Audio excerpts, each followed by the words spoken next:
Praise the Lord. கர்த்தருடைய பரிசுத்த நாமம் மகிமைப்படுவதாக. இன்றைய தியானம் எசேக்கியேல் 42ஆம் அதிகாரத்திலிருந்து 45ஆம் அதிகாரம் வரை. இந்த நாள் தியானத்திற்கான தலைப்பு தேவ மகிமை. தேவ மகிமை என்றால் என்ன? தேவ மகிமை என்றால் தேவனுடைய பரிபூர்ணமான சாயல், தேவனுடைய முழுமையான குணாதிசயம், இது எல்லாவற்றையும் நாம் சேர்த்து ஒரே இடத்துல நாம் பார்க்கும்போது அது தேவனுடைய மகிமை என்று நாம் சொல்லலாம். It is the full beauty of God. அப்போ ஆண்டவருடைய மகிமைக்குள்ளாக என்னென்ன காரியங்களெல்லாம் அடங்கி இருக்கிறது என்று ஒரு சில காரியங்களை நாம் குறிப்பாக பார்க்கலாம். ஆண்டவருடைய பரிசுத்தம் தேவ மகிமையில் உள்ள ஒரு முக்கியமான அம்சமாக இருக்கிறது. பரிசுத்தம் என்றால் என்ன? இந்த பாவம், இந்த குறைவுகள், இதிலிருந்து முழுவதுமாக பிரிக்கப்பட்ட ஒரு நிலை. இந்த பூமியில் எந்த காரியத்தை நாம் எடுத்துக்கொண்டாலும், மனிதர்களாக இருக்கலாம் அல்லது இந்த பூமியாக இருக்கலாம், பாவத்தினால ஏதோ ஒரு விதத்தில் பாதிக்கப்பட்டிருக்கிறது. முழு சிருஷ்டியுமே ஆண்டவருடைய முழுமையான ரட்சிப்பு நிறைவேறுவதற்கு காத்திருக்கிறது என்று நாம் பார்க்கிறோம். இப்போ இந்த பூமியில் நம்ம பார்க்கக்கூடிய மனிதர்களோ அல்லது எந்தவித காரியமாக இருந்தாலும் பாவத்தினால அது பாதிக்கப்பட்டதாகவே இருக்கிறது. இன்னொரு விதத்தில் கூட நாம் பார்க்க வேண்டும் என்றால், எந்த ஒரு காரியமுமே அதில் ஏதாவது ஒரு சிறிய குறையாவது இருக்கும். ஏனென்றால் ஒரு சபிக்கப்பட்ட ஒரு பூமியில் நாம் வாழ்ந்து கொண்டிருக்கிறோம். அப்படி என்றால் அதில் ஒரு குறைவு அல்லது ஒரு பாவத்தினுடைய பாதிப்பு எது இருந்தாலும் அதை நம்ம பரிசுத்தம் என்று என்ன பண்ண முடியாது, சொல்லவே முடியாது. ஆனால் தேவன் இவைகள் எல்லாவற்றிலும் இருந்து பிரிக்கப்பட்டவராக அவர் இருக்கிறார். அதை தான் செட் அப்பார்ட். அவர் இந்த மாதிரிப்பட்ட காரியங்கள் எல்லாவற்றிலும் விலகி அவர் ஒரு தனி நபராக இருக்கிறார். அவருடைய பரிசுத்தத்தை நம்ம எதுக்குமே ஒப்பிட்டு பேசவே முடியாது. ஒருவேளை ஒரு சில இடங்களில் தேவனுடைய மற்ற சுபாவங்களை ஆண்டவர் ஒப்பிட்டு பேசியிருக்கிறார். ஒரு தாய் உங்களை தேற்றுகிறது போல நான் உங்களை தேற்றுகிறேன். அப்போ ஒரு தாயை போல தேவன் நேசிக்கிறார் என்று அவர் காண்பிக்கிறார். அல்லது ஆண்டவருடைய வல்லமையை பற்றி பேசும்போது கூட நம்ம ஒரு சில காரியங்களோடு என்ன பண்ணலாம், நம்ம ஒப்பிட்டு பேசலாம்.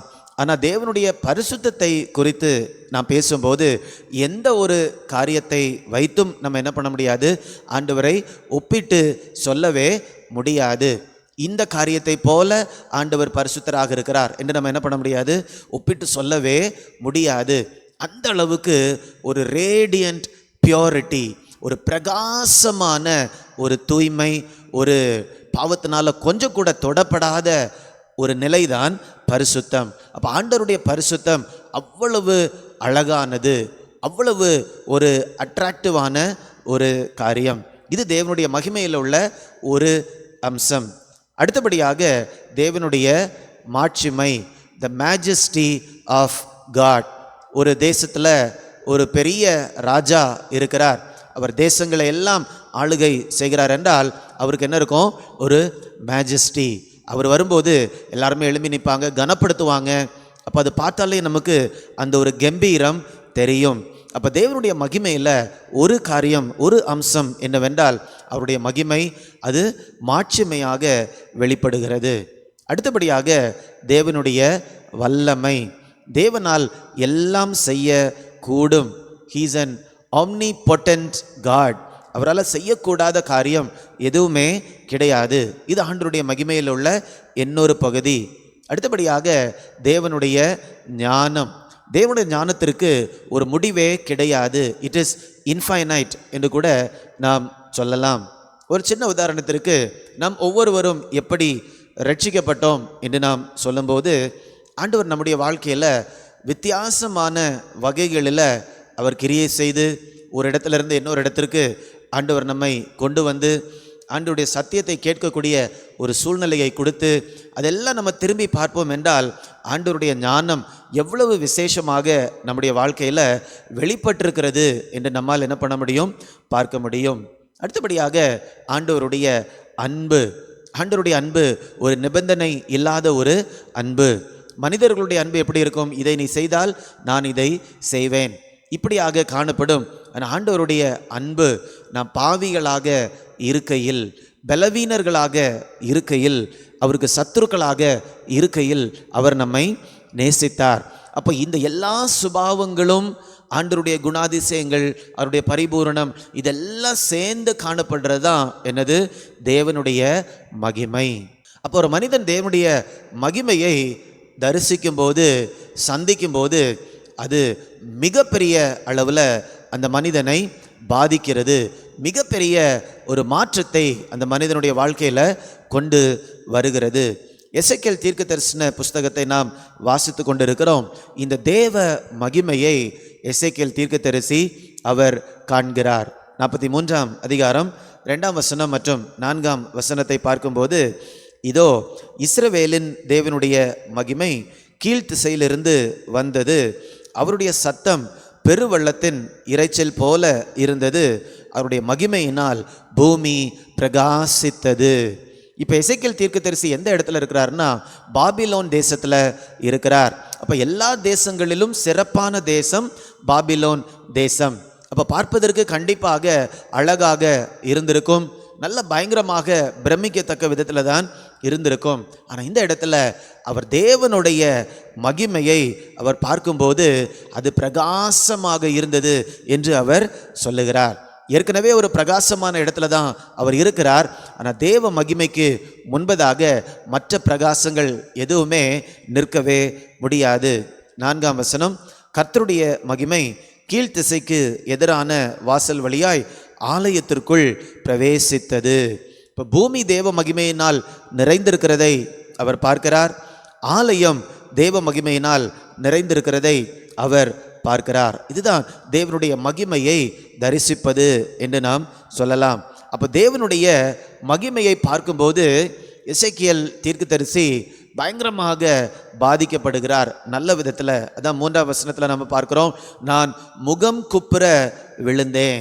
முகம் குப்புற விழுந்தேன் என்று சொல்லும்போது அந்த தேவ மகிமைக்கு முன்னால் அவரால் என்ன பண்ண முடியல?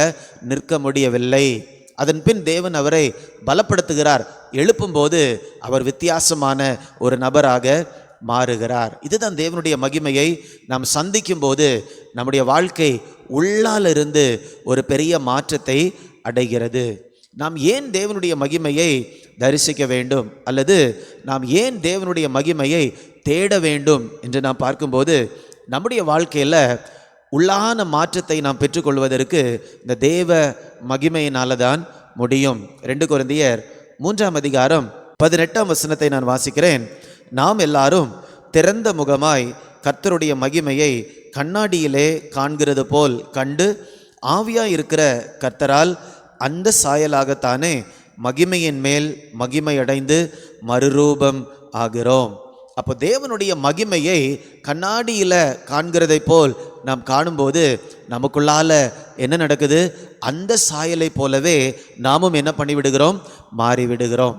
நிறைய நேரத்தில் நம்முடைய வாழ்க்கையில் இருக்கக்கூடிய ஒரு சில செயல்பாடுகள் நல்ல செயல்பாடுகளாக இல்லாமல் இருக்கும் என்றால் அதை மாற்றிக்கொள்ள வேண்டும் என்று வெளிப்புறமாக நம்ம நிறைய முயற்சிகளை செய்கிறோம்.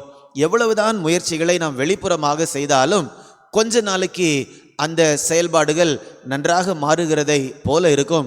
ஆனால் ஒரு மாதம் கழியும் போது அல்லது 2 வாரங்கள் கழியும் போது பழைய காரியத்தையே நாம் செய்து கொண்டிருப்போம். ஏனென்றால் மாற்றம் என்பது வெளிப்புறமாக ஒரு சில காரியங்களை நாம் மாற்றி அமைக்கும் போது உள்ளான மாற்றம் வருவது இல்லை. ஆனால் தேவனுடைய மகிமையை நாம் பார்க்கும்போது, தேவனுடைய மகிமையை உள்ளான மனுஷனில் நம்ம அனுபவிக்கும் போது நாம் இருக்கிற விதமாக நம்ம என்ன பண்ண மாட்டோம்?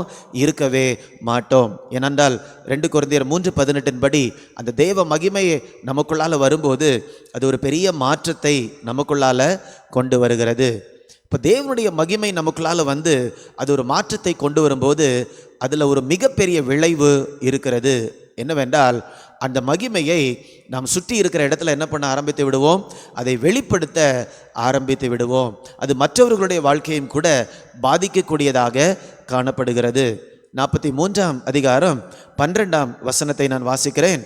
ஆலயத்தினுடைய பிரமாணம் என்னவென்றால், மலை உச்சியின் மேல் சுற்றிலும் அதன் எல்லையெங்கும் மிகவும் பரிசுத்தமாய் இருக்கும். அப்போ மலை உச்சியை சுற்றிலும் என்ன இருக்குமாமா? அந்த ஒரு பிரகாசம் இருக்கும். அந்த எல்லை முழுவதும் அது பரிசுத்தமாக்கப்படும் என்று நாம் பார்க்கிறோம். அப்போ தேவனுடைய ஆலயத்தில் தேவ மகிமை இருக்கிறது. அது மலை உச்சியின் மேல் பிரகாசிக்கிறது.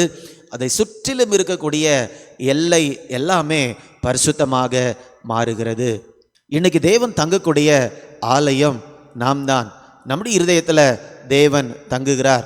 நம்முடைய சரீரம் பரிசுத்த ஆவியானவருடைய ஆலயமாக இருக்கிறபடியால் நம்முடைய சரௌண்டிங், நம்மை சுற்றி உள்ள இடங்களில், பகுதிகளில் இந்த மகிமையை நாம் என்ன பண்ண முடியும்? வெளிப்படுத்த முடியும்.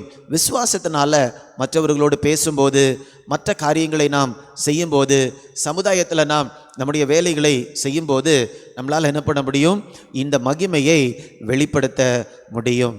அப்போ தேவ மகிமை என்று சொல்லும்போது அது கிறிஸ்தவ வாழ்க்கையில் மிக மிக முக்கியமான ஒரு காரியம். இந்த தேவ மகிமை நம்மை தேவனுக்கு முன்பதாக கொண்டு வருகிறது. அந்த மகிமை நம்மை மாற்றுகிறது. நம்முடைய உள்ளான மனுஷன் மாற்றப்பட்ட உடனே நாம் சுற்றி இருக்கக்கூடிய இடங்கள் மாறுகிறது. அதனால் நம்ம தேவனுடைய மகிமையை என்ன பண்ண வேண்டும்? வாஞ்சிக்க வேண்டும். மோசேயுடைய வாழ்க்கையில் அவர் இதை வாஞ்சிக்கிறார். ஆண்டவரே, உம்முடைய மகிமையை எனக்கு காண்பியும். Lord, show me your glory. உம்முடைய மகிமையை எனக்கு வெளிப்படுத்தும். அப்போ தேவனுடைய மகிமையின் மேல் மோசே மிகவும் வாஞ்சையுள்ள ஒரு மனிதனாக காணப்பட்டான். அதே மாதிரி நாமும் கூட தேவனுடைய மகிமைக்காக ஏங்குகிறவர்களாக, வாஞ்சிக்கிறவர்களாக இருக்கும்போது எசேக்கியேல் தீர்க்கதரிசி எப்படி தேவனுடைய மகிமையை அனுபவித்தாரோ அதே மாதிரி நாமும் அனுபவிப்போம். பெரிய ஒரு மாற்றத்தை நாம் கண்டுகொள்ளுவோம். ஒருவேளை எசேக்கியேல் தீர்க்கதரிசி தரிசனத்தில் இந்த தேவ மகிமையை அவர் காண்கிறார். அதே மாதிரி தான் நாம் ஆண்டவருடைய மகிமையை அனுபவிப்போம் என்று சொல்ல முடியாது. ஆண்டவருடைய மகிமையில் என்னெல்லாம் இருக்கும்னு நம்ம பார்த்தோம். பரிசுத்தம், மாட்சிமை, வல்லமை, ஞானம், அன்பு, இதில் எந்த ஒரு காரியத்தையும் கூட ஆண்டவர் நமக்கு என்ன பண்ணலாம்? வெளிப்படுத்தலாம். அந்த வெளிப்பாடை நாம் பெற்றுக்கொள்ளும் போது ஒரு பெரிய மாற்றத்தை நம்முடைய வாழ்க்கையில் நாம் அனுபவிக்கிறோம். இப்படிப்பட்ட ஒரு கிருபையை ஆண்டவர் நமக்கு தரும்படியாய் நாம் ஜெபிக்கலாமா? அன்பின் ஆண்டவரே, தேவ மகிமையை குறித்து நாங்கள் தியானிச்சிருக்கிறோம். தேவன் உம்முடைய மகிமையை எங்களுக்கு வெளிப்படுத்த சித்தமுள்ளவராக இருக்கிறபடியால் உமக்கு நன்றி. நீர் எங்களை நேசிக்கிறபடியால் உம்முடைய மகிமையை நாங்கள் பார்க்கும்படியாக நீர் செய்கிறீர் தகப்பனே. அதற்காக உமக்கு நன்றி. நாங்கள் ஒவ்வொருவரும் இந்த பூமியில் வாழும்போது தேவனுடைய மகிமையை நாங்கள் நாடி தேட ஆண்டவர் எங்களுடைய இருதயங்களில் கிருபையை தரும்படியாய் ஜெபிக்கிறேன். அதன் மூலமாக எங்களுடைய உள்ளான மனுஷனில் ஒரு பெரிய மாற்றத்தை நாங்கள் பெற்றுக்கொள்ள ஆண்டவர் கிருபை தாரும். அந்த மாற்றம் எங்களிலிருந்து வெளியே வந்து எங்களை சுற்றி ஒரு நல்ல ஒரு பாதிப்பை உண்டு பண்ணும்படியாய் ஜெபிக்கிறேன். அதன் மூலமாக ஆண்டவருடைய நாமம் மகிமைப்படுவதற்கு நாங்கள் பிரயோஜனப்பட ஆண்டவர் கிருபை தரும்படியாய் ஜெபிக்கிறேன். மீட்பர் இயேசுவின் மூலம் கேட்கிறேன் நல்ல பிதாவே. ஆமேன், ஆமேன். God bless you. God bless you.